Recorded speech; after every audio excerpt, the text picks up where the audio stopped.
Esto va a haber una parte que se va a recordar al principio. Pues Ok, hola, buenos días, tardes o noches a todo nuestro auditorio y audio oyentes. Nosotros somos yo soy la psicóloga Angie. y yo soy el psicólogo Marcos. En esta ocasión les hablaremos sobre 3 temas muy interesantes, los cuales son las heridas de infancia, el estilo de apego y la autoestima. Además de esto, vamos a tratar de aterrizar, desglosar cómo estos 3 conceptos en conjunto afectan a las personas en sus relaciones y en cómo se perciben a sí mismas. Y esto aparte, situándolo en el contexto de la neurodivergencia. Va a estar muy bueno, amiguitos. Pues por un lado, creo que todos hemos escuchado también hablar de estos aspectos como la autoestima, sobre también cómo se relaciona, por ejemplo, con algunos tipos de apego que existen y cómo se derivan también estos tipos de apego y esta autoestima que, si bien son moldeables, hay eventos en nuestra vida que pueden hacer que haya modificaciones del mismo, ¿no?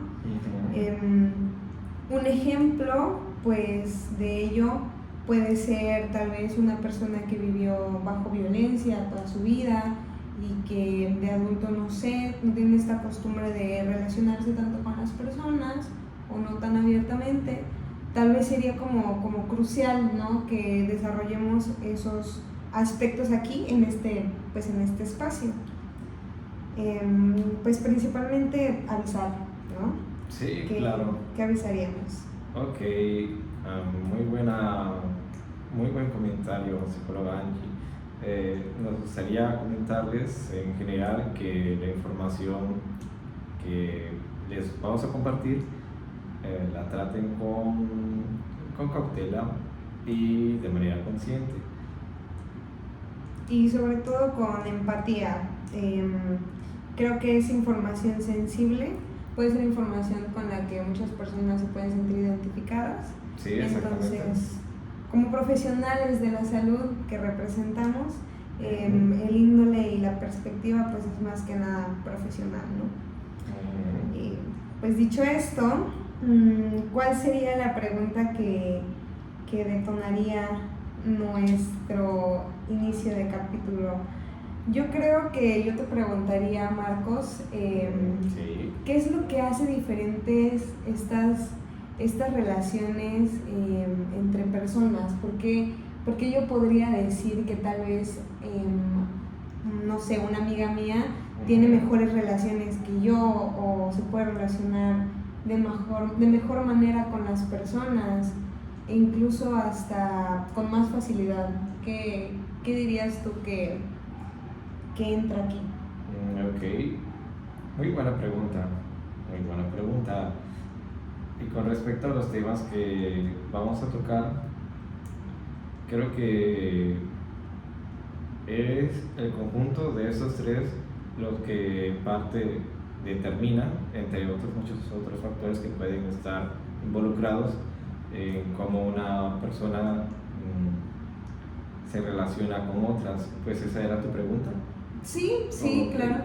Y sin embargo, yo creo que por aquí podemos también empezar a partir sobre nuestro primer tópico, que es el concepto y los estilos que existen de apego. Fíjate que aunque es un tema que a mí me genera mucha sensibilidad al respecto, pues también me interesa mucho, ya que el creador de esa teoría, que fue John Bowlby, un psiquiatra y psicoanalista reconocido por la construcción de esta teoría, pues dictamina que es muy importante el apego, ya que se desarrolla en los primeros años de infancia. Así es. Si no mal recuerdo, ¿puedes darme la cifra exacta? Sí, claro. Se desarrolla en un periodo crítico del desarrollo. que suele oscilar entre los primeros 3 años de edad. Y pues este apego se desenvuelve o se desarrolla como parte de la función principal entre la interacción que existe pues entre el niño y los padres, ¿no? Si bien también en los estilos de apego viene una carga genética que yo creo que es innegable en todos los aspectos de los que vamos a hablar el día de hoy.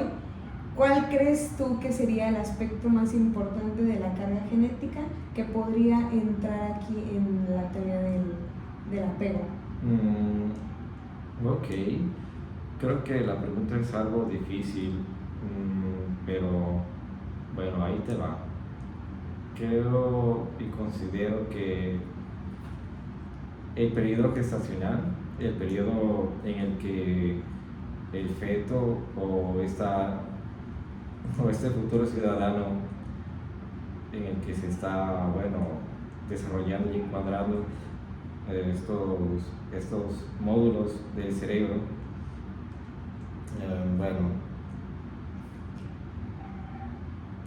¿Quieres?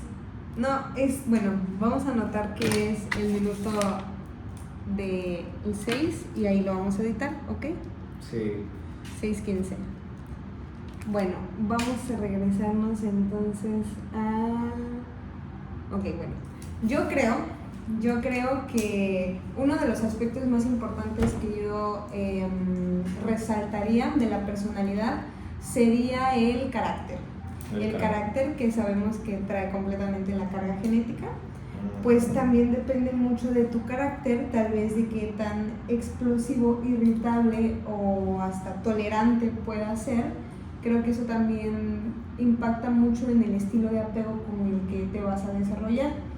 Si bien, como lo mencionabas, en la etapa gestacional el humano es un receptor pues activo, sí, ya que se vincula pues a través de la sensibilidad del cuerpo en el que pertenece. Así es, y es justamente eso que menciona Angie, lo que tiene relación directa con el entorno de la madre, la cual es justamente esas experiencias que va sufriendo la madre.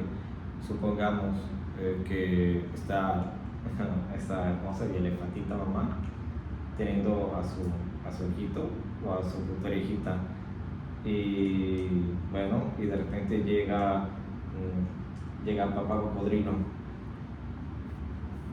llega a estresarla. Papá cocodrilo con una estructura genética y ambiental tal vez completamente diferente, ¿no? Así es. Entonces, estos cambios neuroquímicos que siente y experimenta el cuerpo de la madre afectan directamente el desarrollo del feto. Supongamos un ejemplo, supongamos que, como estábamos mencionando, que es el estrés, sería la hormona del cortisol. Entonces, esta segregación de esta hormona de cortisol podría ser, mejor dicho, más tendiente a este feto a tener como un carácter, una personalidad tendiente a estresarse.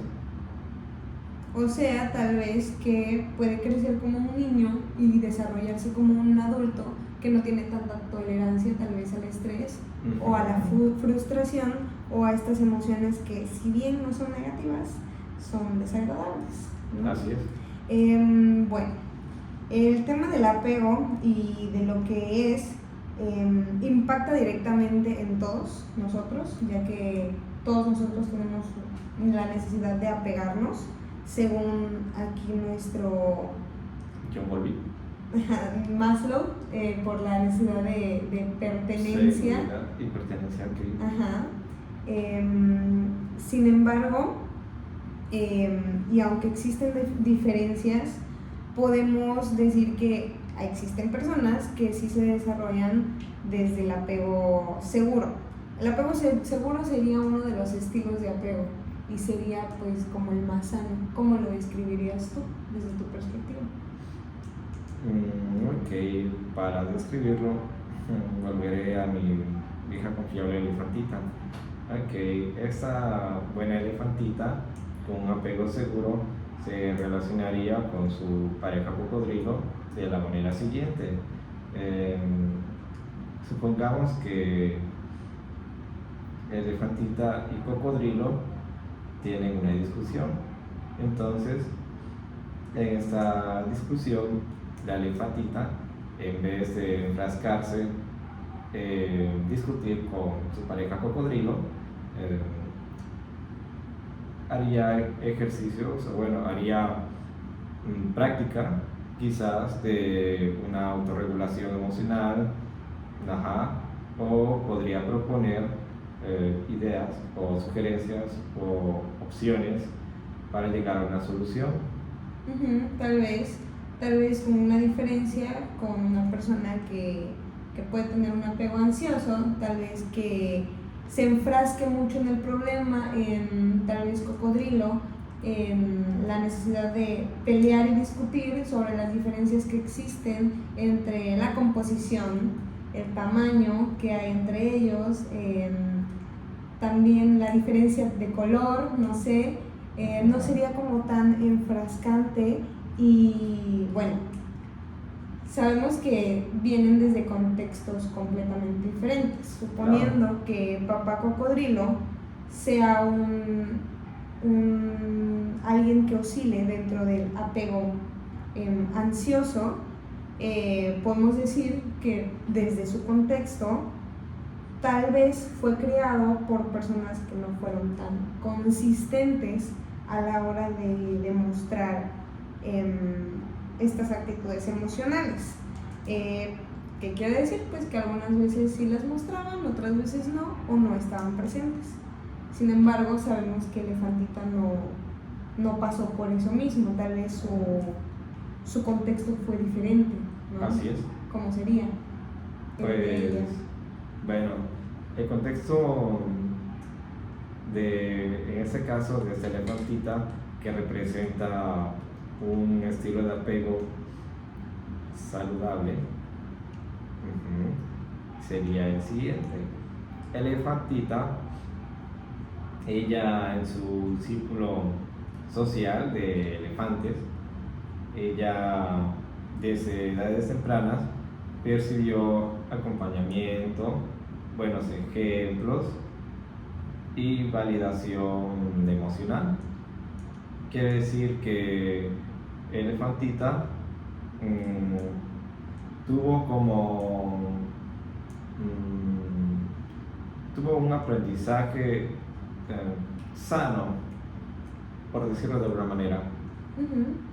¿Qué pasaría entonces si, suponiendo que ese fue el contexto de Elefantita, pongamos otro contexto, pongamos que sus cuidadores primarios, en lugar de ser estas personas cálidas y cercanas, fueron personas frías que emocionalmente estaban distantes también, o que rechazaban como esta situación o esta área emocional por miedo tal vez a ser o verse vulnerables? ¿Qué crees que hubiera pasado con Elefantita? Pues bueno, suponiendo que ahora ese fuese el contexto de Elefantita, creo que Elefantita en sus relaciones futuras, como una elefante grande y fuerte, ahora adulta,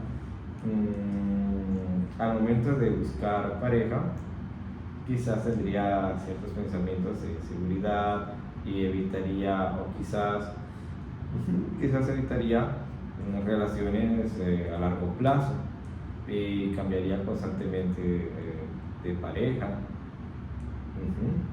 Tal vez como intentando y recreando también este patrón de conducta que aprendió de sus cuidadores primarios, ¿no? Ser Así es. lejano emocionalmente, ser frío y dando como resultado pues un apego evitativo. Efectivamente, psicóloga Angie.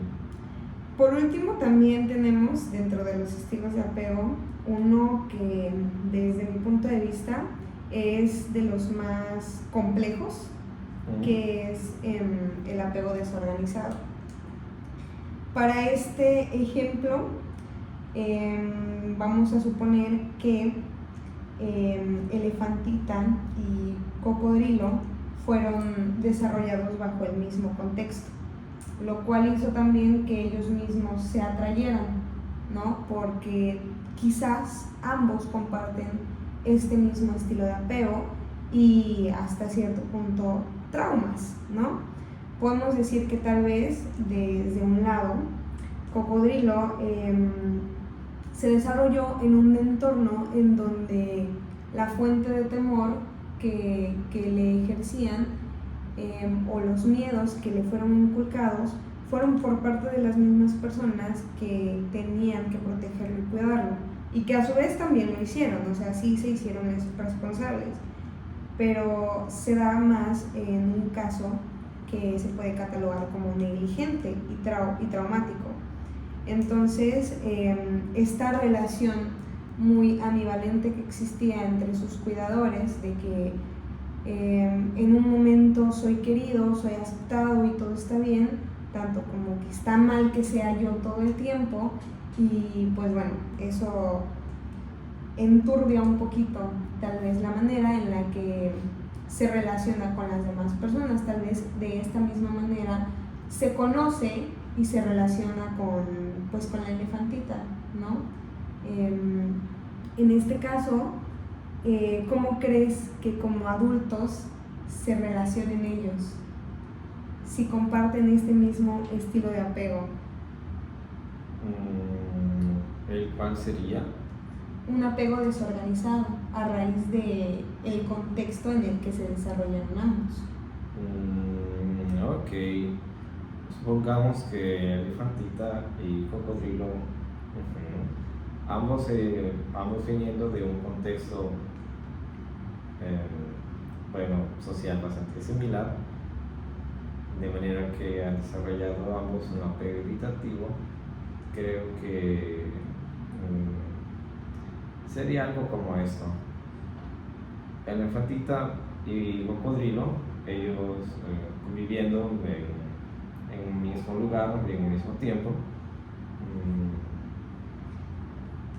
Yo creo que tal vez no negaríamos la compatibilidad que existe entre ellos. O sea, si bien ellos se atraen, o sea, ya por de entrada sienten atracción. Sin embargo, yo creo que la proximidad entre ellos es la que tendrían o la que ellos quisieran evitar. Saben que tal vez si se pueden llegar a conocer, si pueden llegar a ser profundos. Sin embargo, no llegar a involucrarse emocionalmente, estableciendo algo, ¿cómo decirlo? Una relación profunda, duradera, emocionalmente, no sé. Aunque ese también sería su miedo, yo creo que al principio sería superficial. Al principio se verían por encimita, aunque saben que ellos se quieren tal vez acercar un poco más, tal vez por eso mismo que se conocen, quieren saber que se entienden el uno al otro.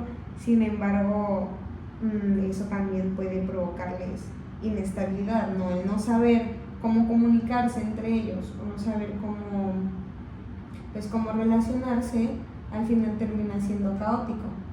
Como resultado nos puede dar una de esas relaciones que actualmente se consideran como relaciones tóxicas, en donde pues no sé, pueden terminar y regresar sin fines de veces hasta que...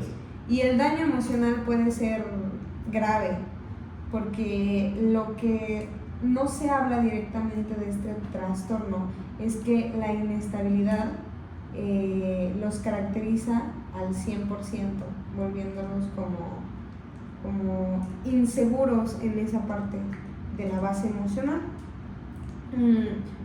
Los niños que son expuestos a este tipo de violencia, negligencia y trauma regularmente son niños que no tienen esta capacidad o que les cuesta mucho gestionar el estrés.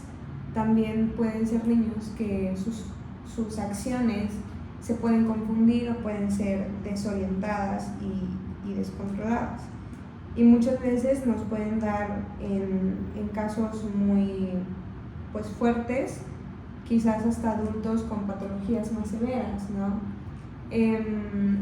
He leído, tal vez en este momento no tengo la cita exacta, pero sé que trastornos del tipo explosivo, como lo son, bueno, emocionalmente explosivos, como lo son trastorno límite de la personalidad, se caracteriza por un tipo de, pues, de apego como el desorganizado.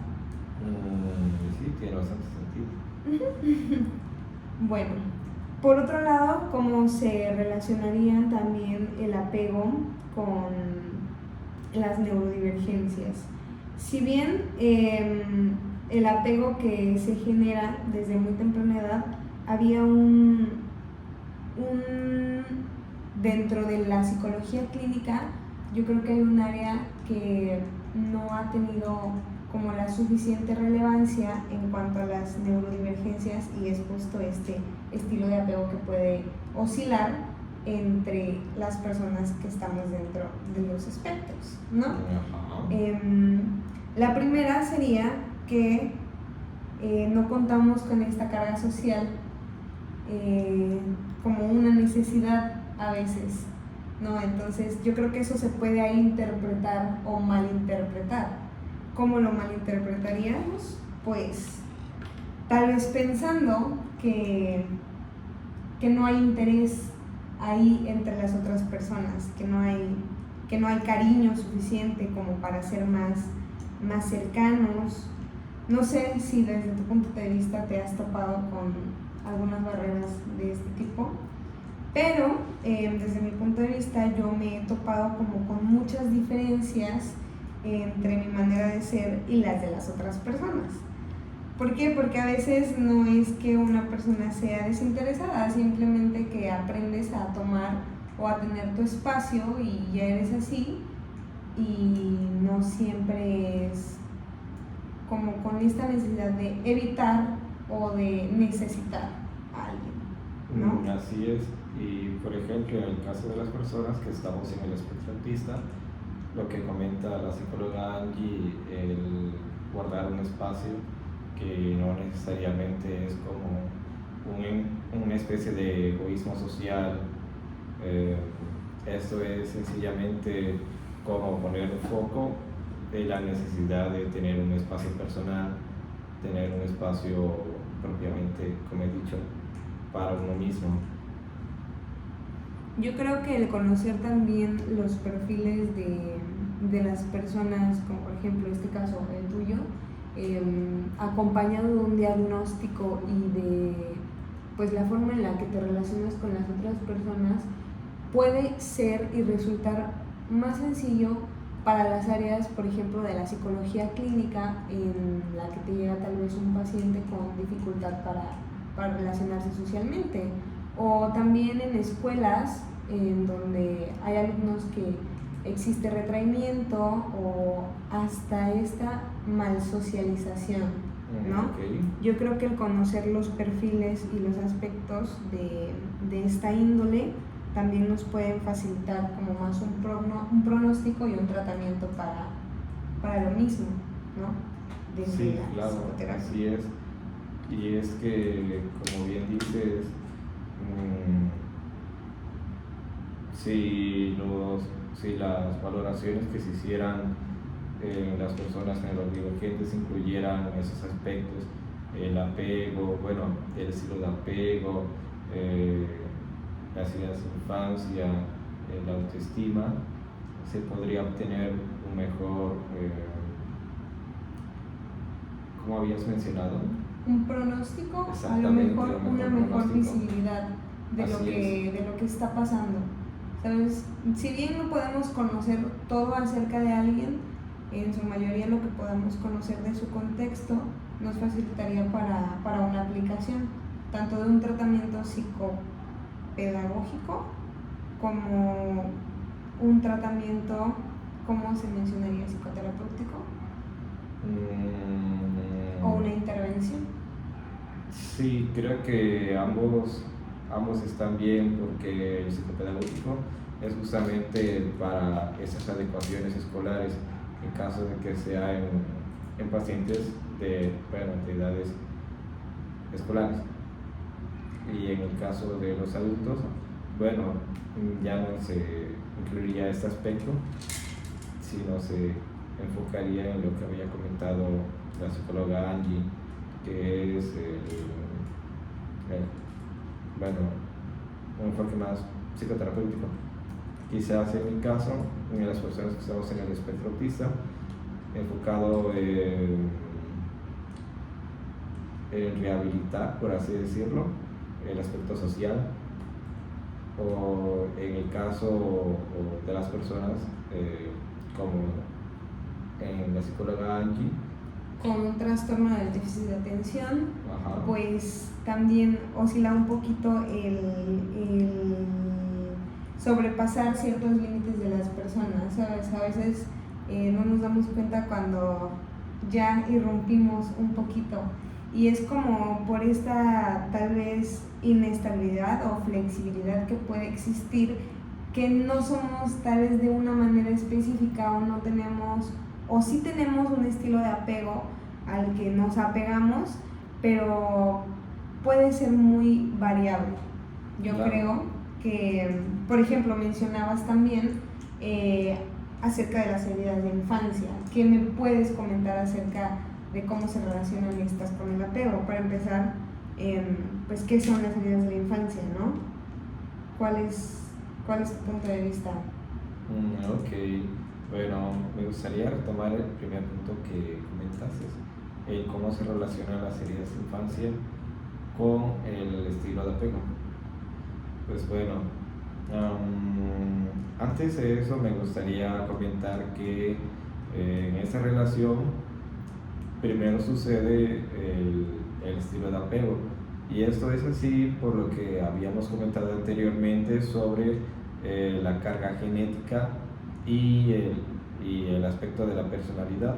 Como habíamos comentado, si el ambiente familiar de la madre fue muy estresante y se prestó, bueno, por decirlo así, a estados de ánimos depresivos o ansiosos, o ambos, claro que eso va a afectar directamente en el desarrollo del bebé y en cómo va la madre a relacionarse con este cuando llega a nacer.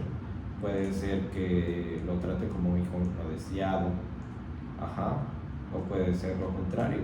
Ahora, tomando esto en cuenta, supongamos que este hijo o hija que ha nacido, la madre pues no lo desea, pues no fue un embarazo planeado o acordado por ambas partes, en el caso ella siendo la parte de desacuerdo. Entonces, pues bueno, esta madre que tiene a su hijo lo trata con desinterés emocional, es ausente, y cuando lo llega a corregir, lo corrige con gritos, con golpes, etc. Ahora, tratándose de una persona con una neurodivergencia, esos aspectos, no diría que calan más que una persona neurotípica, pero sí hay ciertos aspectos que pueden hacer que sea de un foco, que sean cosas de mayor interés, como puede ser, por ejemplo, estoy pensando.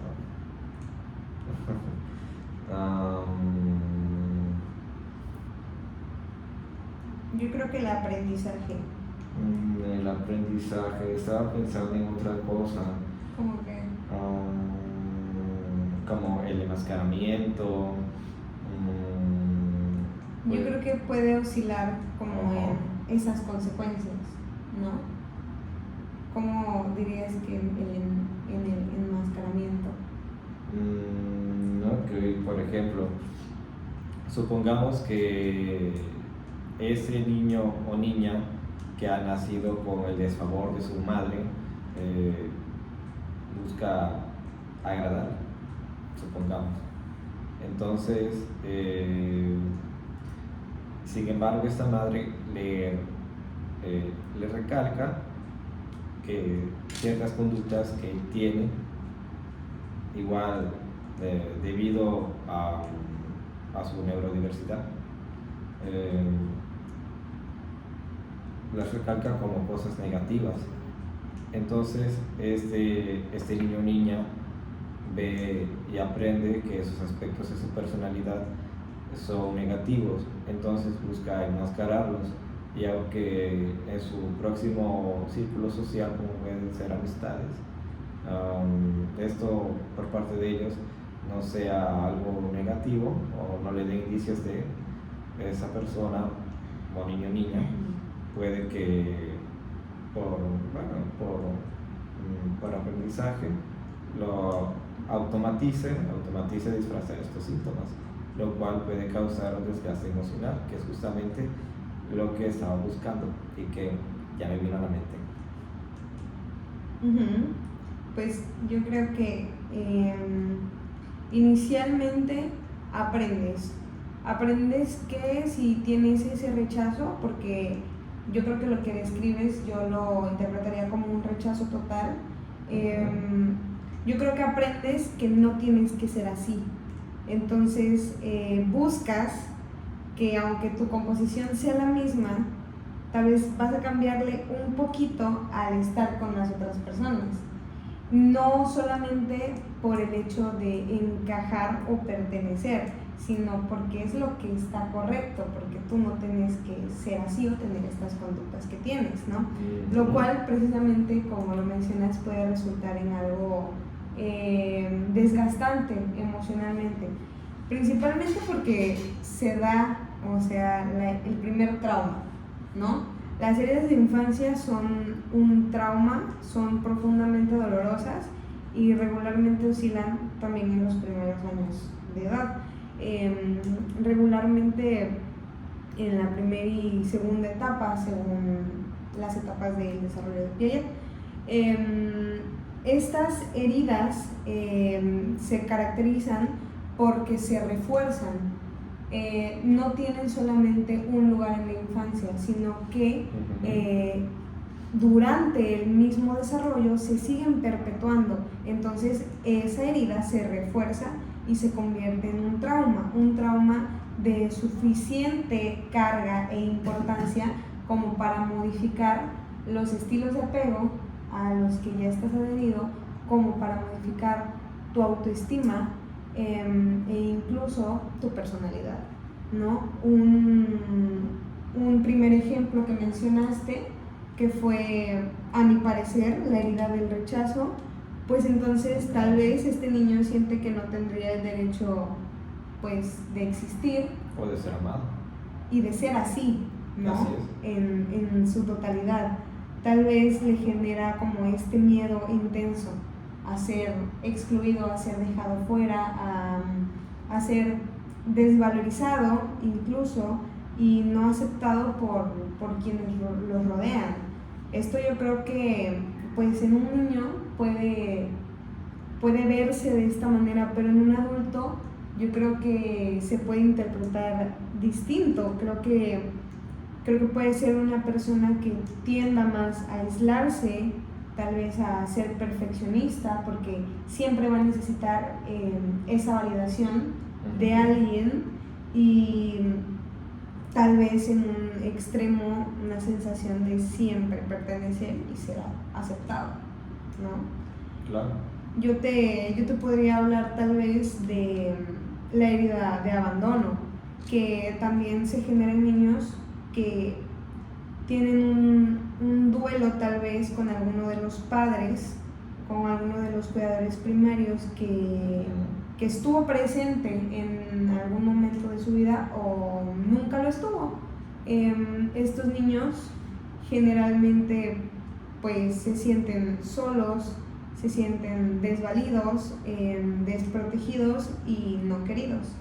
El problema con la herida de abandono, y lo había leído durante mucho tiempo, y en general con los niños y con las heridas, es que no aprendes siempre a culpar a los demás, sino que lo interiorizas, porque una herida de la infancia siempre va a ser caracterizada por ser señalada directamente hacia ti. Así es. Entonces, tú creces con la idea y te desarrollas con la idea de que lo que pasó pues es tu culpa y tu responsabilidad. ¿Qué pasa? Que cuando tienes esta ausencia emocional dentro de la herida del abandono, te enmascaras como dependiente. Tú vas a necesitar siempre este cariño que no tuviste, y tal vez hasta puedas hacer lo necesario para obtenerlo, pero en una manera más cotidiana tu dependencia va a estar a flor de piel, provocando que tal vez dejes entrar a tu vida a personas que tal vez no tienen esa misma sensación contigo, descuidando como un poquito el más estar acompañado con alguien que el cómo te haga sentir, el estar con esa persona. Ok, entonces podría decir que se prioriza el hecho de estar acompañado que el hecho de qué obtengo de esa compañía o cómo me afecta. ¿Cómo me afecta? Porque ¿qué obtienes? De alguna manera, si yo lo que no quiero es estar solo y me acompaño de alguien que, aunque no me haga bien, me hace sentir acompañado, pues cumple mi función, ¿no? Okay. Y hasta lo llegas a interpretar como de esa manera, tal vez como que ese es el cariño, desde mi perspectiva. Ok, estoy de acuerdo. Tenemos también, y ya hablando primero de la herida del rechazo y luego de pausa.